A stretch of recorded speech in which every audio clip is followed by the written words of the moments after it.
बहुआयामी चिकित्सा पद्धति MDT कोढ़ या कुष्ठ रोग में प्रयुक्त की जाती है। पोलिया, चेचक, रेबीज, खसरा रोग विषाणु द्वारा होते हैं।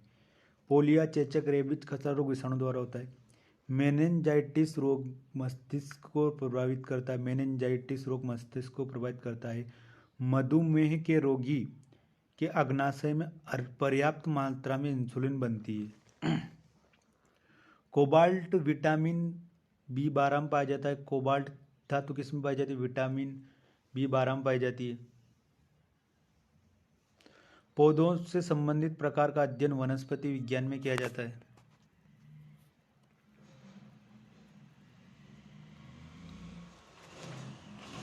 पौधों के बाह्य आकार या बाह्य रचना के अध्ययन को आकार की या प्लांट मॉर्फोलॉजी या फाइटोमॉर्फोलॉजी कहते हैं, यानी पौधों के बाहरी आकार के अध्ययन के लिए।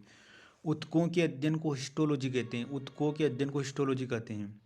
जीवधारियों में पाए जाने वाले पदार्थ और उनकी रासायनिक प्रक्रियाओं के अध्ययन को बायोकेमिस्ट्री कहलाता है। जीवधारियों में पाए जाने वाले पदार्थों व उनकी रासायनिक प्रक्रियाओं के अध्ययन को जैव रसायन कहते हैं।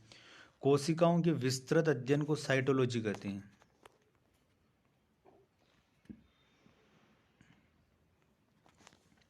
बीजों के अध्ययन को स्पर्मोलॉजी कहते हैं। बीजों के अध्ययन को स्पर्मोलॉजी कहते हैं। ब्रायोफाइटा के अध्ययन को ब्रायोलॉजी कहते हैं। ब्रायोफाइटा के अध्ययन को ब्रायोलॉजी कहते हैं। पुष्प एवं फल देने वाले वृक्षों व बागों के अध्ययन को हॉर्टिकल्चर कहते हैं। क्या कहते हैं दोस्तों? हॉर्टिकल्चर कहते हैं। फसलों से संबंधित अध्ययन को सस्य विज्ञान या एग्रोनॉमी कहते हैं। फसलों से संबंधित अध्ययन को। प्रमुख वनस्पतियों और उनके वैज्ञानिक नाम।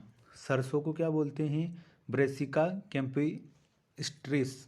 ब्रेसिका कैम्पीस्ट्रिक्स। आम के अध्ययन को मैंगीफेरा इंडिका। आम के अध्ययन को मैंगीफेरा इंडिका। धान के अध्ययन को ओराइजा सेटावा। Oryza sativa. मटर के अध्ययन को पाइसम सेटाइवम कहते हैं।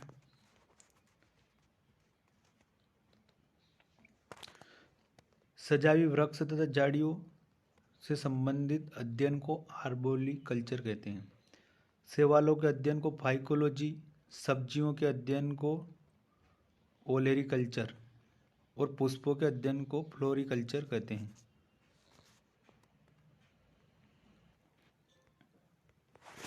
भारतीय जीवाश्म वनस्पति विज्ञान के जनक प्रो बिरबल साहनी है। प्रकाश संश्लेषण की क्रिया में पौधों द्वारा छोड़ी गई गैस ऑक्सीजन। प्रकाश संश्लेषण की क्रिया में पौधों द्वारा ग्रहण की गई गैस कार्बन डाइऑक्साइड। घास से संबंधित अध्ययन को एग्रोस्टोलॉजी कहते हैं।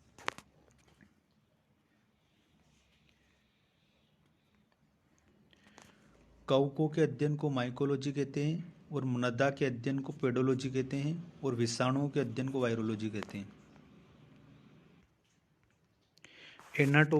एनाटॉमी में शरीर के आंतरिक संरचनाओं से संबंधित अध्ययन करते हैं।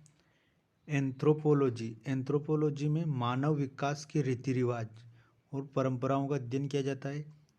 खगोल शास्त्र में खगोलीय पिंडों का अध्ययन किया जाता है। एस्ट्रोलॉजी ज्योतिष शास्त्र का अध्ययन करते हैं। कॉस्मोलॉजी समस्त ब्रह्मांड का अध्ययन करते हैं। एंटोमोलॉजी कीट पतंगों का अध्ययन करते हैं। जियोलॉजी भूगर्भ संबंधित अध्ययन। हाइपोथेरेपी। हाइड्रोपैथी में पानी से रोगों की चिकित्सा का अध्ययन किया जाता है। वोलोग्राफी में लेजर पुंज की सहायता से त्रिमितीय चित्र बनाते हैं। न्यूरोलॉजी मानव शरीर की तंत्रिका तंत्र का अध्ययन किया जाता है। ऑस्टियोलॉजी में हड्डियों का अध्ययन किया जाता है। माइकोलॉजी में कवकों का अध्ययन किया जाता है। एपीकल्चर में मधुमक्खी का पालन किया जाता है। सेरीकल्चर में रेशम कीट का पालन किया जाता है। पिसिकल्चर या ऑर्निथोलॉजी में मत्स्य पालन का अध्ययन किया जाता है। इथियोलॉजी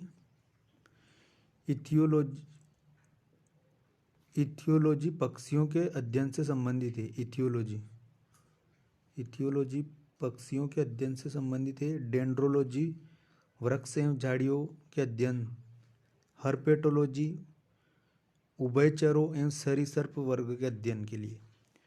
और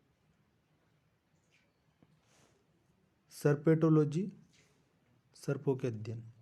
विषैले पदार्थों का सजीव पर क्या प्रभाव पड़ता है, इसके लिए टॉक्सिकोलॉजी। और आनुवांशिकता का अध्ययन के लिए जेनेटिक्स या आनुवंशिकी के अंतर अध्ययन किया जाता है।